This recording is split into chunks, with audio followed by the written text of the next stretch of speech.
Around 9 p.m. on August 15, 2013, police received several calls regarding a domestic disturbance at the Windsor Village apartment complex in Waltham, Massachusetts.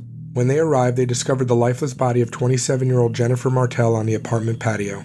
She had suffered stab wounds on her shoulder and neck and was shirtless with a blue cloth covering her face. Her live-in boyfriend, Jared Remy, was covered in blood and holding a diamond ring in a sunglass case. Witnesses reported seeing Jared repeatedly stabbing Jennifer with a knife after an altercation that began inside their home. A neighbor tried to stop the attack, but Jared slashed him with the knife. Jared Remy was arrested on the spot. Days before the fatal incident, Jared had assaulted Jennifer by slamming her face into a bathroom mirror, leading her to obtain a temporary restraining order. Their 4-year-old daughter was inside the apartment during the murder, but luckily was unharmed physically. Initially, Jared Remy pleaded not guilty to the murder, arguing that he acted in self-defense. However, in 2014, he changed his plea to guilty and was subsequently convicted of murder. As a result, he was sentenced to life in prison. On the morning of February 23, 2022, 25-year-old Shad Thyrion mother noticed a light on in her basement in her Green Bay, Wisconsin home. When she went downstairs to see why the light was on, she discovered his decapitated head in a bucket. She called the police and told them that Shad and his girlfriend Taylor Shabiznes had been in the basement the previous night. The police immediately went to Taylor's home and found her wearing clothes that were covered in blood.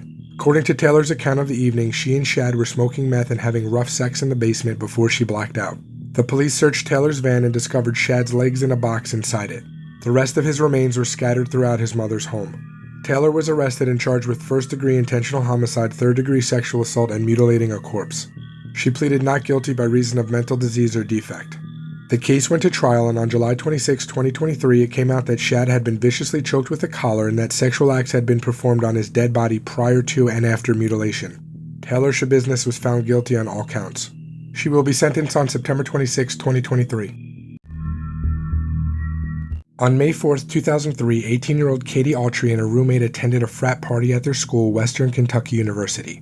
An intoxicated Katie got into an argument with the guy at the party and was asked to leave.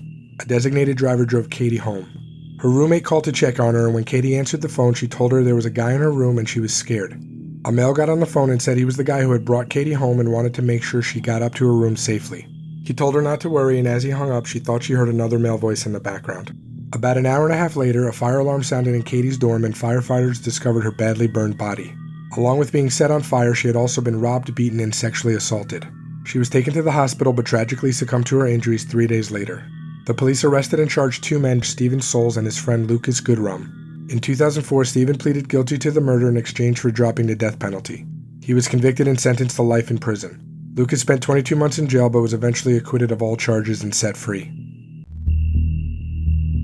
In June 1997, Gary DeVore, a 55-year-old screenwriter known for Running Scared and Raw Deal, vanished during a drive from Santa Fe, New Mexico to Santa Barbara, California. His last contact was with his wife at 1 a.m. on June 28th, but he kept his location secret. 1 year later, Gary's car was discovered submerged beneath a Palmdale, California aqueduct bridge with his remains still inside. His laptop, which contained the script he was working on, his gun, and his hands were missing. The car's location raised suspicions as it had previously been searched, and police determined it would have been driven 3 miles against traffic to reach that spot. The circumstances surrounding Gary's death ignited numerous conspiracy theories. His script, titled The Big Steal, allegedly accused the U.S. government of drug and bank robbery involvement, leading to speculation that the CIA may have been responsible for his death. Gary also reportedly wrote that General Manuel Noriega allegedly had a stash of sex tapes featuring senior CIA officials that he recorded during honey trap parties thrown at his home in Panama. Despite all the speculation, no charges have been filed, leaving the truth about what happened to Gary DeVore shrouded in mystery. On November 17, 1972, London police arrived at the Cadogan Square home of 51-year-old Barbara Baekeland and found the socialite fatally stabbed to death. Her son Anthony had murdered her with the kitchen knife. He was still at the scene of the crime when the police arrived. An autopsy determined Barbara died instantly after being stabbed.